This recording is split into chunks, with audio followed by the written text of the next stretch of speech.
it's a privilege playing with them. They're wonderful musicians. They add a lot, and they just play the right parts, which is tough to find people that you don't have to really direct at all. I mean, those guys I've never really had to say this part doesn't work, you know. So it's I'm kind of lucky that way. Now you told me that you actually grew up here in Pittsburgh? No, I went to school here. I went to the paramedic school in Pittsburgh. Okay. I live in Gettysburg now. But I moved around a lot. I lived Minnesota, Iowa, Texas, California, and PA, southern PA now. So wow. Berkeley Springs, West Virginia is where my mom and dad are from. Oh wow. So yeah, moved around a little bit. You know, my folks, we drove a lot during vacation, so I like to drive and listen to music, and so being a traveling songwriter is, you know, kind of fits into all that. It's that troubadour thing, huh? Yeah, yeah, I enjoy it. Yeah, you know, if I come back in another life, I want to be Woody Guthrie again or something. You know, he epitomizes the whole traveling songwriter. Oh yeah, and, tough. I can't imagine this time. You know, it was tough times back then, like getting beat up to, you know, hop trains and stuff like that. Yeah. You know. Yeah. He's lucky to have escaped with his life, I guess. Yeah. But a great story, so, you know. Yeah, yeah. From it. Yeah, the whole, and the influence that he had on, you know, so many songwriters, contemporaries today, and you know, you go back and you listen to some of that stuff back then, and kind of puts things in perspective when you hear about the economy being bad now. Yeah, yeah. You know, we're all not standing out in a field waiting for orchard bosses to pick 3 of us, you know, for the day. Yeah, and beat the rest of us back with baseball clubs. Right, and my kids complain because they can't get an iPhone. You know? Right. Well, hey, I'd like to hear you play something else. There's a song called, it's a newer song for us called 2-Chord Songs. I really don't know what the premise is behind it. It was kind of one of those stream of consciousness kind of things. But I was listening to a lot of Mike Doty, I think, when I wrote this. Not that it sounds like him, but that's what it reminds me of, I guess. So, there you go. All right.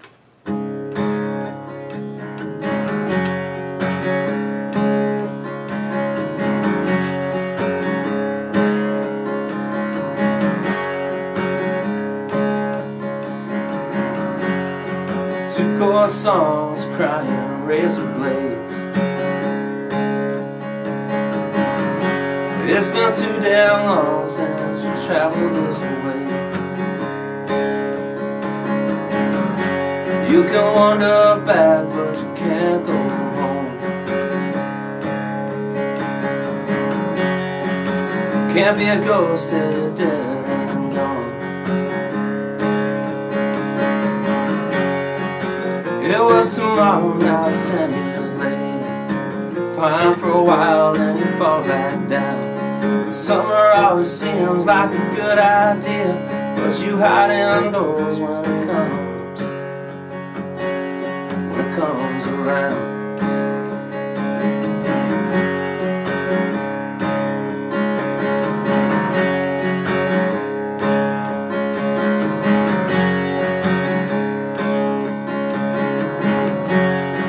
Bathtub, tugboat on a gravel pile seat. Scraping along on bloody leaves, and the captain is alone and he's afraid it don't show. He's learned by now that it's all unknown. It was tomorrow, now it's 10 years later. Fine for a while and you fall back down. Added to the list of things I can relate to. List of things I should learn. Should learn by now.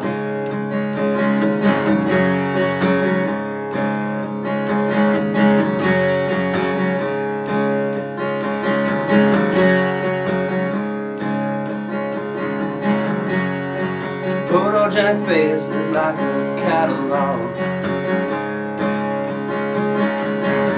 Make me feel out of place like a suit wearing hall.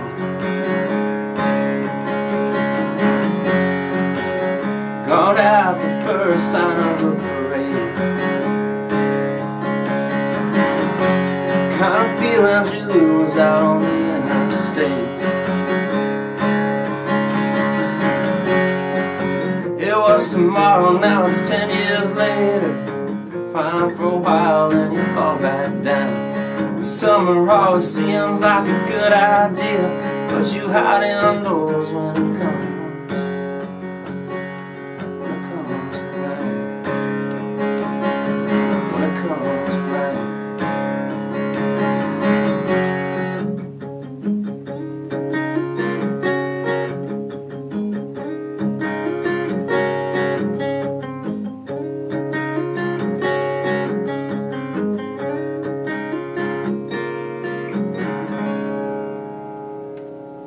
Nice.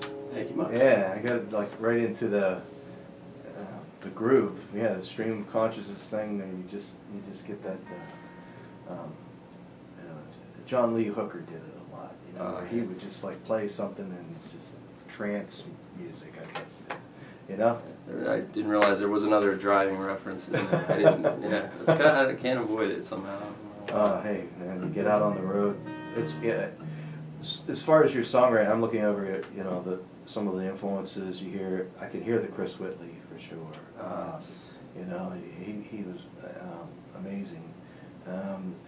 You know, in a lot of these alt country bands and stuff, I can definitely hear the Jayhawks and Ben Harper and that type of stuff. And some of these folks I'm not familiar with, but Annie DeFranco I find interesting because, you know, maybe lyrically, or you know, she's amazing. You know, to see. One of the most underrated guitar players, I think, is Ani.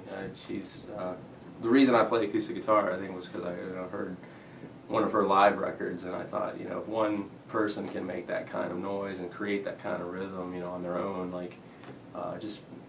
It was kind of liberating to hear, I think, and I mean, lyrically she says exactly what she thinks, but she does it in a way that doesn't sound like she's up on a soapbox, you know, and just, yeah, she's one of my favorites. I don't have many songs that sound in that vein, but yeah, she's somebody that's strongly like had a influence on wanting to play acoustic. So. You found your own voice, though. I mean, like, what?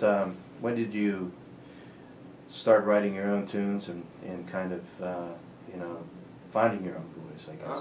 Like, I think around like 2001, like probably most songwriter guys, you know, you go through a breakup, and it's something to, I'd always played guitar and I had tried to sing, you know, as a front man. I was just not very, just feels very naked to me. Like, you have to have some type of character to do that. So it seemed like singing and playing seemed to make a lot of sense to me, and I always listened to Johnny Cash records, and for some reason it took me that long to realize that, oh, like, he's a, you know, solo guy in a way, you know, he's playing guitar and he's singing, and, you know, and it would sound good on its own. And so I started going to an open mic over in Gettysburg, actually, and had like 2 original songs, and people seemed to like not mind it too much, and it just motivated me to write a song for the next week, you know, and I decided, like, you know, of all the things I've tried in my life, you know, it's one thing that I wanted to keep at no matter what, you know, like, try to, like, I'm gonna do this until, you know, because you can do this at 60 years old, you know, you can be a 70-year-old blues musician and you don't look ridiculous, so so it just seemed like the, you know, not a lucrative career choice, but definitely like, it's got some type of dignity somewhere. Yeah, you've been reading my my bucket list, or my retirement plan, I think. I think that's my retirement Which plan. Is an empty bucket. Yeah, more like an empty beer mug. Or right.